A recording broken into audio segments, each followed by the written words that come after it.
दिल्लीतील Jantar मंतरवरील generation Z किंवा जेन झीच्या आंदोलनानं वापरलेली विनोदाची, उपहासाची, उपराधाची आणि जी व्यंगात्मक भाषा आहे तिनं जनतेवरील एक नवा आयाम प्राप्त करून दिलेला आहे. मला आठवतं दारका कोंडकेंच्या एका चित्रपटामध्ये एक पैलवान व्यायाम करत असतो. तो मोठी मोठी वजनं उचलतो आणि ही वजनं उचलल्यानंतर तो घामाघूम होतो आणि घामाघूम झाल्यानंतर तो ट्रॅव्हलला आणि पुसत असताना एक लहान मुलगा येतो आणि त्यानं जी उचललेली मोठी मोठी वजनं आहे ती एका हातात घेऊन निघून जातो. अशा प्रकारचं जे दृश्य होतं या मुलांच्या आंदोलनामुळे हे सिद्ध केलं की तुम्हाला हसवणाऱ्या माणसाकडे तुम्ही रागानं पाहू शकत नाही. म्हणजे जेचं हे जे आंदोलन आहे किंवा गीत आहे हे वामचूक यांच्या उपोषणामुळे या आंदोलनाला नैतिक बळ मिळालं. त्याचबरोबर सगळ्या विरोधी राजकीय पक्षांनी ही या आंदोलनाला ताकद दिली. पण ही तरुणाई आहे, ही तरुणाई आपला अस्वस्थतेचा आवाज, आक्रोश आणि बदलाची मागणी करत होती. आणि विशेष म्हणजे कोणत्याही प्रकारचे सक्षम पारंपरिक पक्ष यंत्रणा नसताना देखील या मुलांचा आवाज उठला. ही मुलं ज्या पद्धतीने व्यक्त होती ती पद्धती वाखाणण्याजोगी आहे. त्यांच्या घोषणा होत्या वंदे मातरम, इन्कलाब जिंदाबाद, जय भीम. तर एखादं पोस्टरमध्ये जायचं सावित्री तेरे मंजिल को, सावित्री तेरे सपनों को हम मंजिल तक पहुंचाएंगे, पितृसत्ता से आजादी, धर्मेंद्र प्रधान गद्दी छोडो.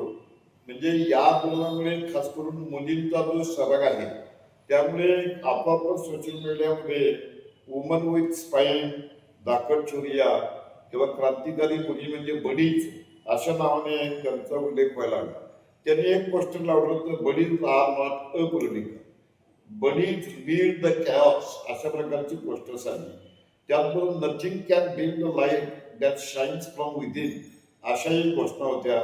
म्हणजे या मुलांनी हे दाखवून दिलं की धाडस हे संसर्गजन्य असतं आणि म्हणून पेपर लीकची आजादी ही त्यांची घोषणा होती.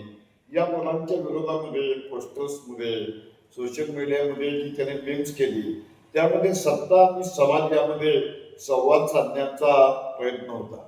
म्हणून एक पोस्टर असं होतं, डेमोक्रेसी है, नौकर है वो हमारे, इस्तीफा क्यों नहीं देंगे, बाप का देश है क्या, let me dream, let me grow, save my future, असंही एक पोस्टर होतं. We will fight for the justice till the last way, राजा की प्रजा नहीं देश की जनता बनू, असं आवाहन होतं. एका पोस्टरमध्ये असं म्हटलं होतं, my king is being a meaningful part of the society. आता या प्रकारच्या अनपेक्षित घोषणाबाजीमुळे जुन्या पिढीने ज्याला आपण बूमर आणि मिलेनियल्स म्हणू हे गोंधळून गेले. पोलिसांना ही मुलं सांगत होती, पोलीस अंकल आज दंडेतूनही मारू गेला, प्रोटीन शेक पैकी नाही आई मिळेल, भाग नाही सकूंगी, असं एक मुलगी म्हणते. म्हणजे तुम्हाला हसवणाऱ्याकडे तुम्ही रागानं बघू शकत नाही. ते मुलं वारंवार चित्र करत होते. त्या मुलांचे फलक, पत्रक, चित्र, व्यंगचित्र, रील्स, मेम्स या माध्यमातून जल्दी रिझाईन देते. कल सुबह पनवेल निकलना है असं एक पत्र होतं.